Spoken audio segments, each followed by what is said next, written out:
Estamos, hermano, en el umbral, ¿verdad? O a las puertas del nacimiento, hermano, de la iglesia o de los prodigios a la iglesia gentil. Todo lo que acabamos de ver desde el capítulo 1 del libro de los Hechos hasta el capítulo 9 han sido, hermano, producto del trabajo de la iglesia en Jerusalén, Pedro y los apóstoles. Sin embargo, en el número 9, en el capítulo número 9, aparece la conversión de un hombre que iba a marcar, hermano, historia, que iba a ser historia en la iglesia gentil, y es el apóstol Pablo, ¿verdad? Un hombre que inició, hermano, como Saulo de Tarso, y terminó como el siervo, el hermano Pablo, ¿verdad? El apóstol a los gentiles. Haciendo un repasito, hermano, en el que nosotros entramos a la vida del apóstol Pablo, antes llamado Saulo de Tarso. En el capítulo 9, versículos 16 y 17, encontramos lo que el Señor, primero lo que el Señor dijo: porque yo le mostraré cuánto le es necesario padecer por mi nombre. Este hombre, hermano, era un cruel perseguidor de la iglesia, y lo hacía en el nombre de Dios, exterminando a los hermanos, creyendo que estaba haciendo lo bueno. Sin embargo, el Señor se le aparece y le dice a Ananías: mira, anda donde él, lo voy a sanar, porque le voy a mostrar cuánto tiene que sufrir, porque mi nombre ha vituperado. Y el versículo 17 dice: fue entonces Ananías, estoy en el capítulo 9 del libro de los Hechos. Fue entonces Ananías y entró en la casa, y poniendo sobre él las manos le dijo, ¿cómo le dijo? Hermano Saulo. Una gran diferencia a como lo llamaban los anteriores seguidores de Cristo. Lo llamaban el perseguidor, hermano Pablo, ni el hermano Saulo. Pero en este caso, Ananías le dice: hermano Saulo, el Señor que se te apareció en el camino por donde venías me ha enviado para que recibas la vista y seas lleno del Espíritu. Un cambio total. Un cambio total. Sin embargo, aquí, el capítulo 9, hermano, cierra y hace una pausa. Y comienza, hermano, el capítulo 9 en el versículo 26 a mostrarnos el poder de Dios en la iglesia, a mostrarnos el poder de Dios en los siervos que se consagran para servirle al rey. Mire lo que dice el versículo 26. Cuando llegó a Jerusalén trataba de juntarse con los discípulos, pero todos le tenían miedo, no creyendo que fuese discípulo. Entonces Bernabé, tomándole, lo trajo a los apóstoles y les contó cómo Saulo había visto en el camino al Señor, el cual le había hablado, y cómo en Damasco había hablado valerosamente en el nombre de Jesús. Y estaba con ellos en Jerusalén, y entraba y salía, y hablaba denodadamente en el nombre del Señor, y disputaba con los griegos, pero estos procuraban matarle. Cuando supieron esto, los hermanos le llevaron hasta Cesarea y le enviaron a Tarso. Entonces las iglesias tenían paz por toda Judea, Galilea, Samaria, y eran edificadas andando en el temor del Señor, y se acrecentaban fortalecidas en el Espíritu Santo. Ok, se cierra la narración de Saulo de Tarso y arranca un evento que marcó la historia para la iglesia. Aconteció que Pedro, visitando a todos, vino también a los santos que habitaban en Lida. Y halló ahí uno que se llamaba Eneas, que hacía 8 años que estaba en cama, pues era paralítico. Y le dijo, Pedro le dijo: Eneas, Jesucristo te sana, levántate y haz tu cama. Y enseguida se levantó. Mire, hermano, este fue un milagro instantáneo. Y a mí lo que me llama la atención y me encanta de Pedro, que le dijo: Eneas, Jesucristo te sana. No le dijo: yo te sano. Nosotros no debemos de tomar gloria de Dios. Mucho pastor, hermano, mucho líder toma gloria de Dios y se adueña, hermano, de dones, y se adueña de bendiciones de Dios que derrama sobre sus hijos. Pero este Pedro, hermano, era un hombre ungido, un hombre de oración, un hombre que no faltaba la plática y la comunión con Dios. Y cuando llega a las necesidades le dice: Jesucristo te sana. Me encanta ese versículo. Y mire el versículo 34. Y haz tu cama. Y enseguida se levantó. Aquí no es que pegó 3 brincos y gritó 3 aleluya y dijo sana. No, no, no. De una sola vez se levantó, dice, y mire el versículo 35, y le vieron todos los que habitaban en Lida y en Sarón, los cuales se convirtieron al Señor. El propósito de los milagros es que las personas se conviertan a Cristo. La iglesia estaba tiernita, comenzaba a crecer, hermano, y debía de haber milagros para que la gente viera, hermano, quién es Jesús, que conocieran el poder de Dios. Amén, hermanos. Y Pedro, hermano, sin ni lento ni perezoso, ejecutando el poder de Dios, hermano, en la persona de Eneas. Me encanta, Jesucristo te sana. Amén, hermano. No se tome usted atribuciones que no son de nosotros, son de Dios. Mire, luego otro evento maravilloso. Aquí es donde comienzan los milagros en la iglesia. Y quiero que le ponga atención porque comienzan, hermano, con poder, con fuego de Dios. Mire el versículo 36 lo que dice. Había entonces en Jope una discípula llamada Tabita, que traducido es Dorcas. Esta abundaba en buenas obras y en limosnas que hacía. Y aconteció que en aquellos días se enfermó y murió. Después de lavada la pusieron en una sala, y como Lida estaba cerca de Jope, los discípulos, oyendo que Pedro estaba allí, le enviaron 2 hombres a rogarle: no tardes en venir a nosotros. Y levantándose entonces Pedro fue con ellos, y cuando llegó le llevaron a la sala donde la rodearon todas las viudas, llorando y mostrando las túnicas y los vestidos que Dorcas hacía cuando estaba con ellas. Entonces, sacando a todos, Pedro se puso de rodillas y oró, y volviéndose al cuerpo dijo: Tabita, levántate. Y ella abrió los ojos y al ver a Pedro se incorporó. Mire, esto, hay una diferencia entre el primer milagro de Pedro y de Cristo con Pedro, y el segundo milagro que hizo Cristo con Pedro. En el primero, usted nota que en el versículo 34, al nomás vio Pedro a Eneas, que estaba paralítico, se le acercó y le dijo: mira, Eneas, Jesucristo te sana, levántate. Y se levantó. Pero con la muerta ya fue otra cosa. Aquí, hermano, definitivamente tiene que ver mucho la fe, la convicción que usted tiene en el Señor, el conocimiento que usted tenga en el Señor. Claro, Pedro, hermano, mire, Pedro vio a Jesús, hermano. Y en su carta, en su primera carta y segunda carta de Pedro, él dice: mire, lo que nosotros vimos, lo que nosotros tocamos, lo que nosotros escuchamos. Claro, Pedro, hermano, vio al Señor Jesús sanar enfermos. Y un milagro, hermano, que a Pedro no se le borró de su cabecita fue la resurrección, revivir a Lázaro. Imagínese, hermano, Pedro, hermano, ahí frente al sepulcro y el Señor Jesús, y me imagino que los discípulos estaban como: a ver qué onda, ¿verdad? A ver si lo saca, a ver si hace un milagro. Y el Señor solo llamó a Lázaro: Lázaro, ven fuera. Y en este milagro, hermano, podemos ver, hermano, que el versículo 40 dice: entonces, sacando a todos, Pedro, ¿cómo se puso? O sea, hermano, de que usted y yo necesitamos doblar rodillas.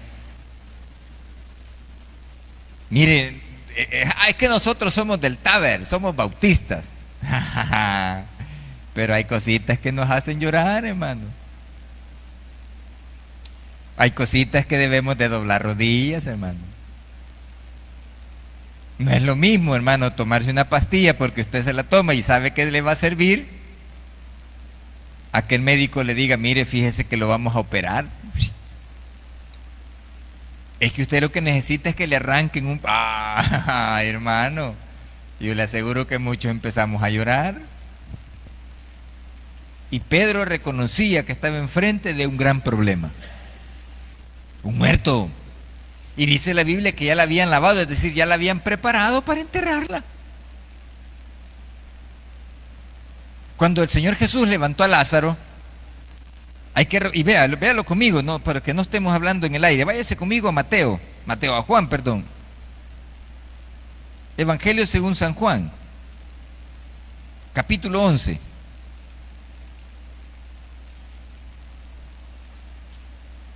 Amén.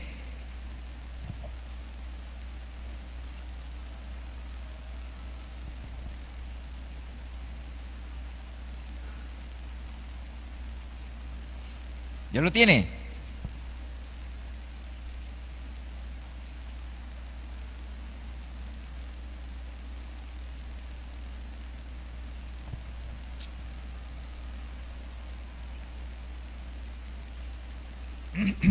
Capítulo 11, vamos a leer, hermano, desde lo que es, hermano, el versículo 17. Mira lo que dices.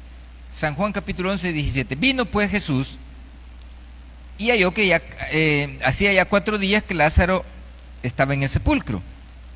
Betania estaba cerca de Jerusalén como 15 estadios. No estaba tan lejos. Y muchos de los judíos habían venido a Marta y a María para consolarlas por su hermano. Entonces Marta, cuando oyó que Jesús venía, salió a encontrarle, pero María se quedó en casa. Y Marta dijo a Jesús: Señor, si hubieses estado aquí, mi hermano no habría muerto. Mas también sé ahora que todo lo que pidas a Dios, Dios te lo dará. Jesús le dijo: tu hermano resucitará.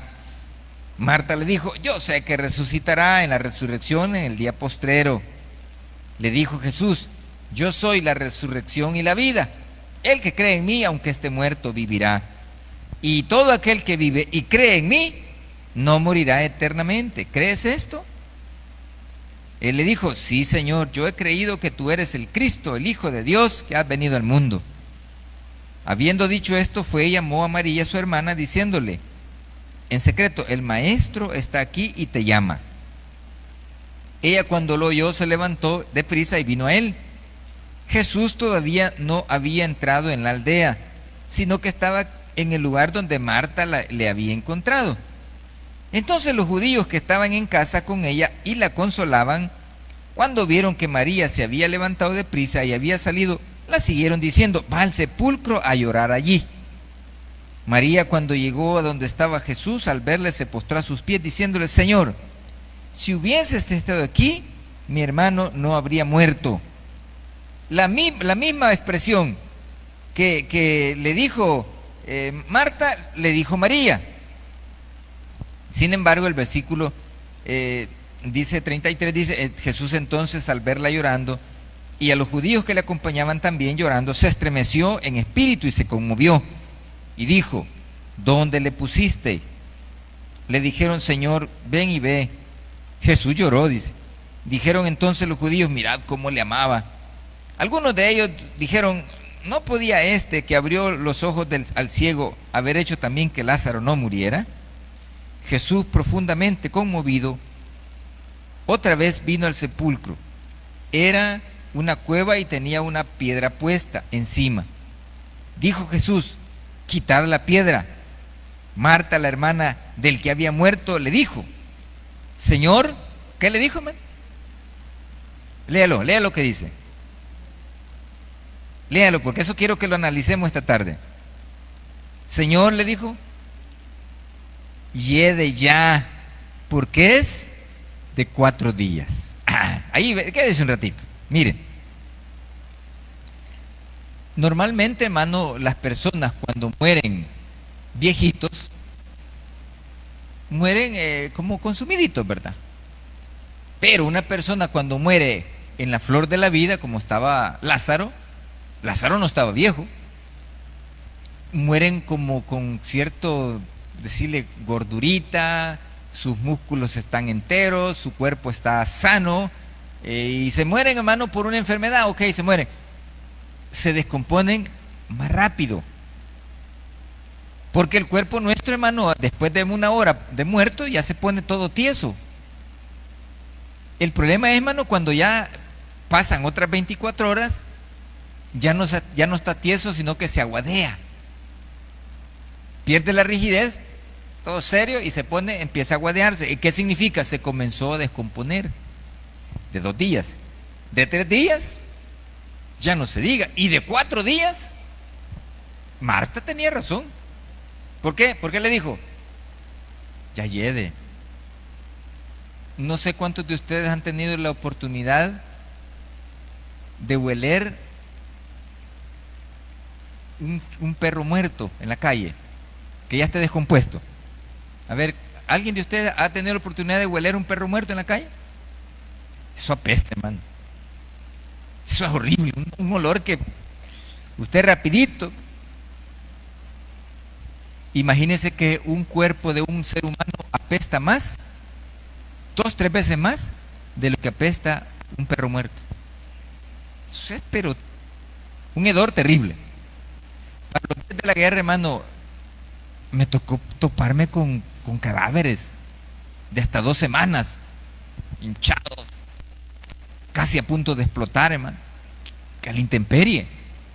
Y la gente lo que hacía para matar ese mal olor era echarle gasolina y prenderle fuego. Entonces Marta, cuando le dice al Señor, mira, Señor, fue en las 7, 4 días, eso ya apesta. ¿Sabe qué le estaba diciendo? Ya se descompuso. Y eso quiero que a usted le quede claro. El milagro que hizo Cristo, hermano, es un milagro a todas luces, porque recompuso el cuerpo de Lázaro de todo nivel. De todo nivel, hermano. Lo volvió a dejar igual como estaba sano. Hermano, yo le digo, mire, la iglesia, nos hemos quedado, mire, nosotros, la iglesia primitiva, le llamamos a los primeros hermanos que aparecen en el libro de los Hechos. Los primitivos somos nosotros. ¿Por qué, pastor? Porque no tenemos ni siquiera, hermano, el poder divino o la unción de Dios para sanar dolores de cabeza, imagínense. Ay, pastor, es que fíjese que yo tengo aquí mi dolor. Venga, vamos a orar. Señor Jesús, sana a este hombre, amén y amén. No hay. Hoy hay un montón de charlatanes que quieren llenar las iglesias haciendo milagros falsos o intentando hacer cosas que no son de Dios. ¿Por qué, pastor? Porque hemos perdido la comunión con el Señor. Estamos más interesados en las cosas de la carne, no estamos más interesados en las cosas del mundo, pero menos en estar en comunión con Dios. ¿Qué hizo Pedro, hermano, cuando se enfrentó a Tabita muerta? Ya lavada. Se puso de rodillas, hermano. Los milagros en nuestra vida van a descender cuando usted y yo nos pongamos de rodillas delante de Dios. Porque Pedro, hermano, no lo sanaba. Él dijo, Jesucristo te sana. Y si usted regresa conmigo al libro de los Hechos y puede leer el versículo 40,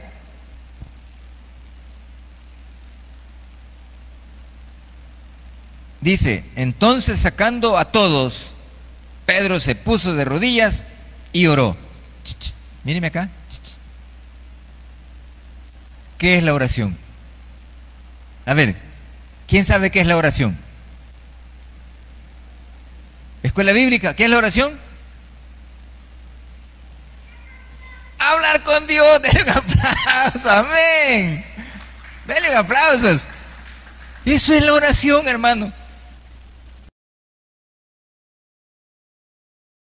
¿Y por qué no habla con Dios usted, hermano? No tiene tiempo. Está bien ocupado. ¿Sabe qué hizo Pedro, hermano? Y estoy inventando, no vaya a creer que eso lo dice la Biblia. Estoy inventando, estoy filosofando, como dijo el pastor. Cuando la Biblia dice que Pedro se puso de rodillas, a mí se me ocurre, a mí se me viene esta cabecita de que Pedro le dijo al Señor, mira, Señor, me voy a echar un tiro mero feo aquí, dame tu respaldo, porque esa mujer ya hasta la lavaron. Me imagino que se acordó de Lázaro, ¿verdad? Y lo mira, este está como Lázaro ya está más para allá que para acá, así que voy a echarme el tiro, así que dame tu respaldo, porque vamos a ver cambios aquí, van a haber conversiones, aquí este pueblo se va a ganar para Cristo, Señor, así que dame tu fuerza. Claro, claro, eso que le estoy comentando son inventos del pastor, ¿verdad? Pero si usted se le vuelve al capítulo 9, versículo 40, y dice, se puso de rodillas y oró. Es decir, como dijimos, Pedro se puso de rodillas y habló con Dios, hermanos. La palabra, o cuando dice la Biblia, oración, significa que usted va a platicar con Dios. Y le va a decir cómo están las cosas en su vida y a su alrededor. Y me encanta lo que dijo allá el hermano. ¿Quién dijo hablar con Dios? Sí, ya me imaginaba que Anderson, escuché la voz chillona de Anderson. Y dice el versículo 40, y volviéndose al cuerpo dijo, mire, fíjese que no de un solo, le dijo, ay, Tabita, levántate. Como dijo, no. Primero se puso a platicar con Dios. Mira, Señor, aquí está feo esto, ayúdame. Y luego de hablar con Dios, mire lo que dice la Biblia. Y volviéndose al cuerpo, dijo, ¿cómo estaba Pedro, hermano? De rodillas. De rodillas. Aquí, hermano, me imagino que Pedro lo sacó a todos porque no vieran lo que él iba a hacer, ¿verdad? Pero pudo haber sido también por si no se levanta, ¿verdad? Que nadie me vaya a estar vituperando después. Sin embargo, no es eso, ¿verdad? Yo quiero que le quede claro que son inventos del pastor. Son ideas que se me vienen a la cabeza, pero en el caso de Pedro, mire lo que hizo. De rodillas estaba ahí, volviéndose al cuerpo, dijo, Tabita, levántate. En cierta ocasión, hermano, me invitaron a una vela de alguien muy conocido y muy querido de nosotros. Y yo me animaba, fíjese. Así, cuando veía yo me animaba, y Señor, y si le digo que se despierte a este varón, ¿verdad? Y en el nombre. Pero después dije, no vaya a ser que esta gente me tire piedra. Me faltó valor. Me faltó decisión. Pero de que practiqué, Pedro tuvo el valor de decirle a la muerta, mira, levántate. Véalo conmigo. Versículo 40. Me encanta. Y ella abrió los ojos. ¿Dónde quedó ese poder, hermano? ¿Dónde hemos dejado ese poder?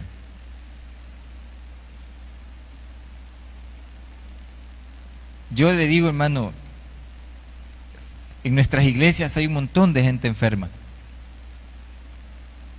Un montón de gente enferma. Necesitamos hombres como Pedro, hermano. Necesitamos hombres como Saulo. ¿Y qué es eso, pastor? Gente consagrada, hermano. Gente que platique con Dios. Gente que de verdad, hermano, abra su corazón y le diga al Señor, Señor, te necesito. Yo no sé cómo son sus oraciones.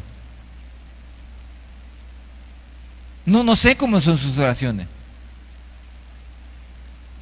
A mí me encanta escuchar cuando oran los niños, porque los niños piden por su papá, piden por su mamá, piden por los hermanitos, piden por el pastor. Fíjate, hasta por el pastor oran los niños. Y les soy sincero, son oraciones que pegan, hermano. Porque cuando un niño le ora a Dios, le ora con toda sinceridad. Y Cristo eso dijo: si no os volvéis como niños, no vas a entrar en el reino de Dios. Y Pedro, hermano, mire, este hombre tosco, este hombre rústico, hecho a machete, entendió que el poder de Dios es inmenso, hermano. Y dice el versículo 40, y al ver a Pedro se incorporó, es decir, acostada estaba, abrió los ojos, vio a Pedro y se sentó. 41, y él, dándole la mano, la levantó. Entonces, llamando a los santos y a las viudas, la presentó viva. Hermano, esto sería un bombazo, pero un bombazo terrible, hermano, que en este tiempo, ahorita, hubieran hombres que tuvieran la agallas, ¿verdad? El valor, que tuvieran, hermano, la comunión con Dios y decir: mira, Señor, si esa persona se levanta de ahí, aquí va a haber una conversión inmensa en este lugar. Hacer milagros, Señor, en el nombre de Jesús. Pero ¿dónde está Pedro, verdad? ¿Dónde está uno como Pedro? ¿Dónde está uno como Pablo, hermano? ¿No cree usted, hermano, que nosotros deberíamos de buscar tener esa misma comunión con Dios? ¿Qué es lo que no nos deja tener comunión con Dios, hermano? ¿Qué es lo que a usted y a mí, hermano, no nos deja tener esa comunión que mueve montañas? Porque los milagros que acabamos de ver ahí en Eneas y en Tabita son milagros, son cosas sobrenaturales, como lo que hizo el Señor Jesús de levantar a Lázaro. Son cosas sobrenaturales, iglesia. Ningún poder humano puede hacer eso. Ningún poder humano. El único soberano que puede hacer eso es Dios, iglesia. Dios nada más. ¿Y quiénes son los encargados de que ese poder de Dios venga a la tierra? Usted y yo, hermano. Sí, Pedro era un hombre común y corriente, pero un hombre de comunión. Dice que cuando vio a la muerta se arrodilló y oró. Y lo que le comento, platicó con Dios y le dijo: mira, Señor, esta mujer, levantala, porque aquí hay gente que va a recibir a Cristo. Y mire el versículo 42. Esto fue notorio en toda Jope y... ¿qué dice? Y muchos creyeron en el 42, dice, y muchos creyeron en quién, hermano, en el Señor Jesús, hermano. Es que de eso se trata, hermano. De eso se trata. Cuando usted está en comunión con el Señor, puede pedirle lo que usted quiera, porque es para su viña, es para su obra. Y especialmente, hermano, cuando hay una familia que se va a convertir, ¡ja! Dios va a hacer maravillas, hermano. Dios va a hacer prodigios. Ahora, en el versículo 43 dice: y aconteció que se quedó muchos días en Jope, en casa de un cierto Simón curtidor. Ok. Aquí, hermano, comienzan los milagros en la iglesia gentil. Y el protagonismo de Pablo va a comenzar más adelantito. Porque Pablo, hermano, fue elegido para llevar el evangelio a los gentiles. Fue designado apóstol de los gentiles. Mire, hermano, hay muchas corrientes filosóficas por allá afuera que hablan de un apostolado. Pero esta tarde quiero que establezcamos algo. Cuando Cristo vino a la tierra, estableció a 12 apóstoles, estableció a 12 discípulos. ¿Sí? Amén, hermano. Si no, quiero que lo vea conmigo en el libro de la carta de, el Evangelio según San Mateo. Por favor, vámonos a Mateo. No se preocupe, tenemos tiempo. Leamos el capítulo 10 de Mateo, para que usted vea, hermano, a los que el Señor Jesús escogió para que,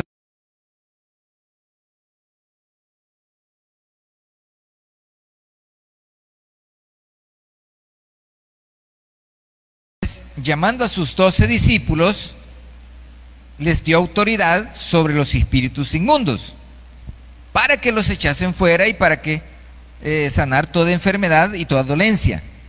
Versículo 2. Los nombres de los 12 apóstoles son estos. Primero, ¿quién? Simón Pedro, ¿verdad? Primero Simón, llamado Pedro. Segundo, Andrés su hermano. Jacobo, hijo de Alfeo, y Juan su hermano. Felipe, Bartolomé, Tomás, Mateo el publicano, Jacobo, hijo de Alfeo, Lebeo, que por sobrenombre Tadeo, Simón el cananista, y Judas Iscariote, que también le entregó. Ok, 12 personas. ¿Para qué cree usted que el Señor Jesús escogió a 12 apóstoles? A ver, este es una especie de estudio bíblico y usted puede opinar. ¿Para qué cree que el Señor Jesús escogió a 12 apóstoles o a 12 discípulos? A ver, escuela bíblica. Ya yo me apoyo mucho en eso. No, es que estos bichos saben, no me cree. Ajá. ¿Alguien tiene respuesta? A ver, levante la mano. ¿Quién sabe por qué Dios escogió 12 discípulos?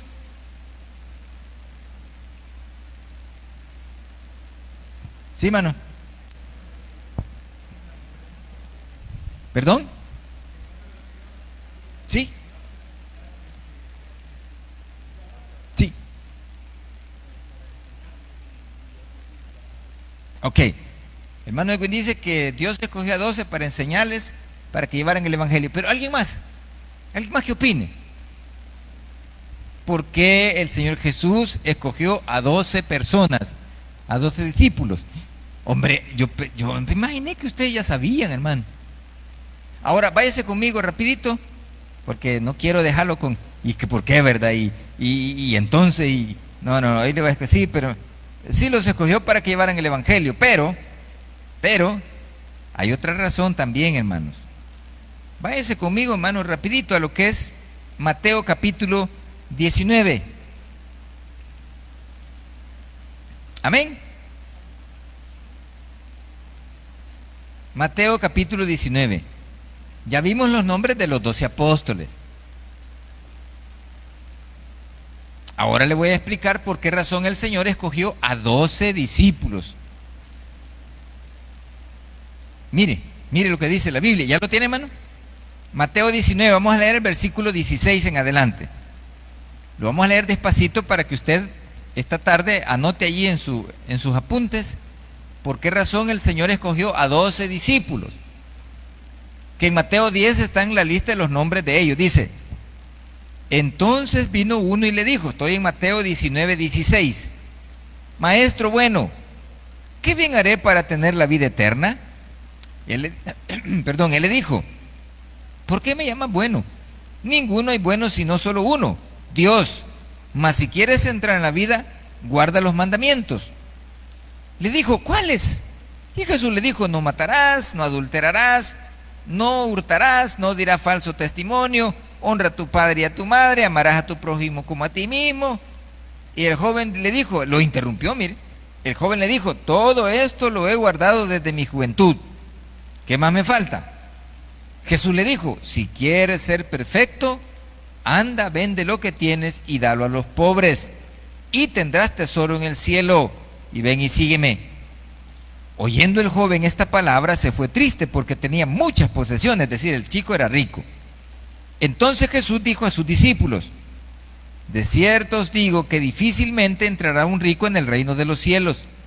Otra vez os digo que es más fácil pasar un camello por el ojo de una aguja que entrar un rico en el reino de Dios. Sus discípulos, oyendo esto, se asombraron en gran manera, diciendo, ¿quién pues podrá ser salvo? Y mirándolo Jesús les dijo, para los hombres esto es imposible, mas para Dios todo es posible. Entonces respondiendo Pedro le dijo, he aquí nosotros lo hemos dejado todo y te hemos seguido, ¿qué pues tendremos? Jesús le dijo, de cierto os digo que en la regeneración, cuando el Hijo del Hombre se siente en el trono de su gloria, vosotros que me habéis seguido, también os sentaréis sobre 12 tronos para juzgar a las 12 tribus de Israel. ¿Entendió ahora, hermano, por qué el Señor escogió a 12 discípulos? ¿O se lo repito otra vez?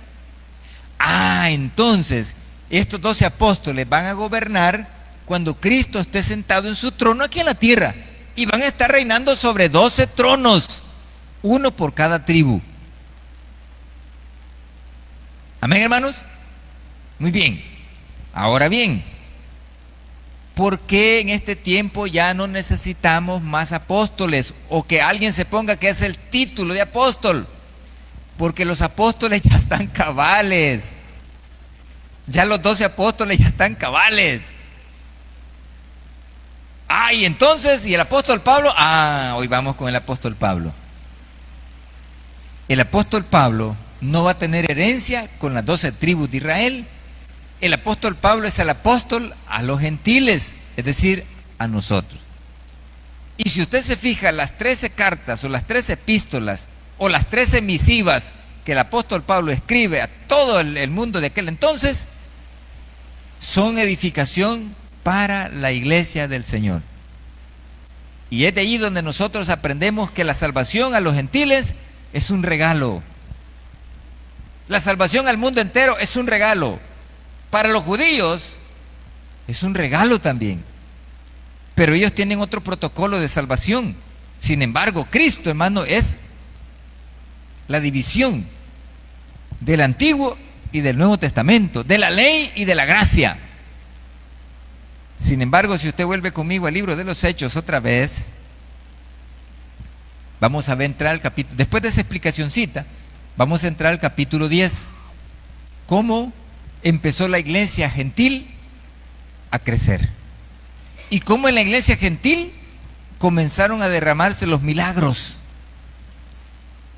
Y entrando en el capítulo 10 encontramos el subtema que dice Pedro y Cornelio, ¿verdad? Cornelio. Dice el versículo 1: había en Cesarea un hombre llamado Cornelio, centurión de la compañía llamada la Italiana, piadoso y temeroso de Dios con toda su casa, y que hacía muchas limosnas al pueblo y oraba a Dios siempre. ¿Qué dijimos que es la oración, hermanos? Hablar con Dios. Versículo 3: este vio claramente en una visión, como a la hora novena del día. A ver, hello. En la Biblia encontramos ¿cómo se llama? Una manera diferente de contar las horas. Por ejemplo, nosotros contamos el tiempo desde a las 0 horas, ¿verdad? La 1 de la mañana, a las 2 de la mañana, a las 3 de la mañana, 4, 5, 6, 7, hasta mediodía. Esas son horas AM. De las 0 horas al mediodía son horas AM. Pero de las 12 hasta la medianoche son horas PM. El judío no las contaba así. El judío contaba el tiempo 1, 2, 3, 4, 5, 6, 7, 8, 9, 10 hasta la hora del atardecer. Entonces, si para nosotros las 6 de la mañana